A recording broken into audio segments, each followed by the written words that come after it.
Hi, bonjour, and welcome to our video series, which was developed to help entrepreneurs through the COVID virus challenges. My name is José Ferrand, and I'm the Business Development Officer of Entrepreneurship for the City of Greater Sudbury and the coordinator of the Regional Business Center. Over the past few weeks, we've been interviewing a variety of business owners who have all been discussing how the virus has impacted their businesses individually. So we are continuing that today. And what we're seeing is that the virus continues to impact businesses in new ways every day. There are new safety measures that are put in place quite frequently, new regulations coming in from the government, new support programs, and entrepreneurs are now pivoting and adapting their businesses quite quickly. So today we have Valerie Fremlin from La Fromagerie, who will be discussing how the virus is impacting her business. Welcome, Valerie. Hi, thank you. So can you tell me a little bit about La Fromagerie and how the virus is impacting you and the business? So the Fromo, as like a short form, is known in the community as that. Since we've taken over about 2 years ago, so we're a local restaurant owned by two local entrepreneurs, myself and Kelsey Cutinello. It's been about just over 2 years that we've owned it. We sell grocery cheese from all around the world, and we have done takeout. We are on Skip the Dishes. This was all before this crisis started, but the majority of our sales come from dine-in. We have jazz nights, live music. We did trivia, and now we were doing a thing called musical bingo. But obviously, since all this started, we had to stop all of that. And we've definitely transitioned into just doing takeout and delivery, which we personally didn't do before. It was just through Skip the Dishes, which wasn't a huge source of revenue. This whole thing has impacted us huge. We had to lay off 6 people, myself included. I'm at home with my 2 kids, and currently only have 4 people left on staff. We've had to start taking takeout orders via Instagram, Facebook. There were takeout orders going to my assistant and then coming back to me, and I would have to relay them to the restaurant. So that transition was very difficult. Since then, that was about 2 weeks ago, we've definitely stopped doing it to that degree. Now they're to call the restaurant directly. And right now we are working on. Where's my Optimus Prime costume? I don't know. Go look in your sister's room. And right now, sorry. Right now, we're working on an online menu, so people can actually go online into our computer screen at the restaurant and place their order there, and then it goes directly to our kitchen. We also are offering delivery, like ourselves. The staff are handling it at the restaurant. What else are we doing differently? Oh, and the new liquor law, we're allowed to send wine or beer with our takeout orders as well. So that has been helpful. However, our sales have definitely gone down about 60%, I would say. And we've closed our doors. We were originally closed on Sundays, but now we're closed Monday, Tuesday as well. Wow, that sounds very, very tough. And I can't imagine what you and other entrepreneurs are going through to continue to sustain yourself during this really hard transition. Out of curiosity, so you did mention the online platform that allows people to order directly to your restaurant. For people who may be watching, what technology are you using for that? We use a company called Apex Business Machines, and our system at the restaurant is called Silverware. Okay. Yeah. Okay.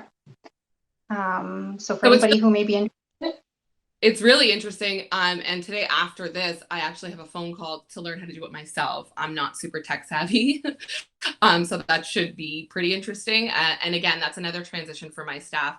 They started doing it yesterday, and I had a couple calls from the restaurant because things are changing over there again on the computer system. The girls are learning how they're going to have to learn how to like reuse this. It's a new layout, and it's just been really difficult. And like I am extremely lucky to have the staff that I have because they're a bunch of soldiers over there, and like they're really doing everything that they possibly can to like keep the restaurant alive and running, and they're not giving up. They're willing to make those changes and transition and have hard days at work. I think the restaurant means a lot to them as well. So Yeah, it's great to see when employees are as invested in the success of a business as the business owner. That's definitely a quality that's hard to find. So yeah. important to keep employees like that on board. Oh, for sure. For sure. I understand the importance. I mean, I've been an employee myself, and I value them like crazy, and I see how much they care about me and my family. They understand that I have to be here with my kids. And yesterday I had the opportunity to do some work, and it was a lot of back and forth, and I kept apologizing because I knew I was probably driving them crazy. Well, we're all in the same situation. I think it's pretty common for people doing these video conferences and a kid's head to pop in, and it has become the new norm for the next little bit. So I appreciate that myself, having two small children. Yeah, for sure. Now I was going through your social media page, and it's quite obvious that you are a big supporter of local businesses. And I'm seeing a little bit of collaboration go on behind the scenes. Can you tell me about some of the collaborations that are taking place and what that support and collaboration means to you? Um, So there's definitely a lot of support out there. And initially, before I had even said anything or posted anything about any of this, I really wanted to take my time with it because I didn't want to do or say the wrong thing. I reached out to all of my entrepreneur friends, and obviously that gives you a level of comfort. You know that everybody else is going through it. And I think it's super important to help one another out. Like, we're all in the same boat, and without each other and without like, pushing for one another, like, what else do we have? With the initial post that I made, I just really wanted everybody to understand that, like, literally without our community, we would be nothing. And that's even before this all happened. Uh, there's Tim Hortons on every corner. They could survive. Who knows how long, based on all the other Tim Hortons around. We don't necessarily like we don't have that, like small businesses don't have that. So next time you want to get a coffee, I mean, Salute has some amazing coffee. They have a drive-through. They're practicing safe measures. Head over there. They're a local business. It's good for our economy. That's one of the people that I've spoken to. I've spoken to, the team at Pat Mario's, Jen at Zen. She's online. She's still, trying to make money, trying to survive.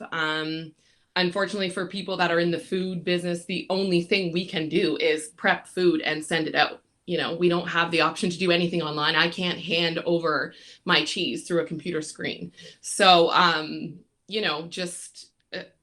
just having your other entrepreneurs willing to share your posts or shout you out is huge. Lake City Realty, they've done that for us. TMC Group, Andy Martin, her sister owns Guilty Pleasures, who's done some really awesome things in our community during all of this.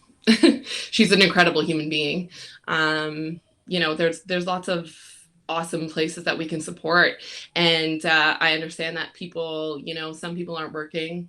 And obviously, if you can't afford it, don't do it. But if you can, once a week order takeout, you're helping. Yeah, agreed. And it is incredible to see what is being done by local entrepreneurs to support the community. Yeah, and support one another. And even the customers, like the customers sharing, their plate of food or their charcuterie box, that's huge. It's huge. And I have done absolutely nothing to get followers during this because I'm way too occupied to be doing that. And these people sharing their stories on their Instagram and on their Facebook, that has helped. We have gotten probably like 400 followers, and it's not massive, but it makes a difference. Mm-hmm. And building a genuine, loyal following during this time is pretty significant. Oh, absolutely. I mean, we know that we might not be able to stay open. We're well aware that things change every single day, and it's extremely scary. But yeah, like just to see the things that are happening, it's just touching. I'm pleased to see how the community is coming together to support you in your business.